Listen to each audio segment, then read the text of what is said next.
one is we got to pick the right club for the shot that we want.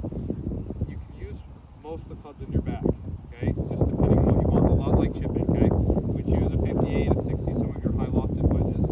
I would expect to see a ball that goes higher, softer, okay?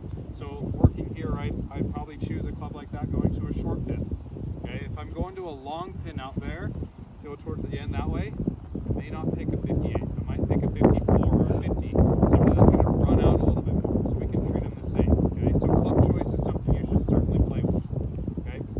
So the first step to this is things are pretty simple, okay? Assuming we have a good lie, right? But wherever we hit, so we're going to go to that flag, we've got to keep in line what our target is, okay? And our stance is always open to this target, okay?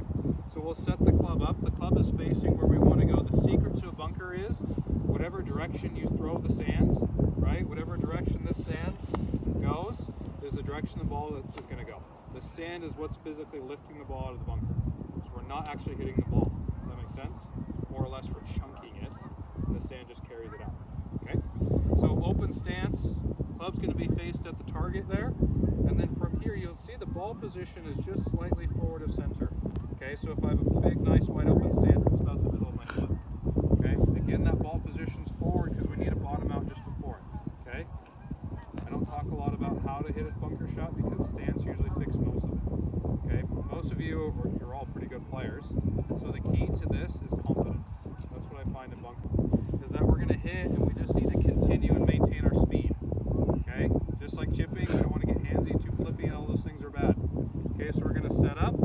The face is a little bit open, right, to my perspective, square to the target, and then when we hit, all we're going to do is we're just going to swing, right, and hold into the sand. Does that make sense? And it's all about maintaining that speed. Does that make sense? So one thing that we'll notice is we ran out of sand, right? That's the bottom of the bunker. So coming back to it, what I wouldn't do next time is open up the face so much.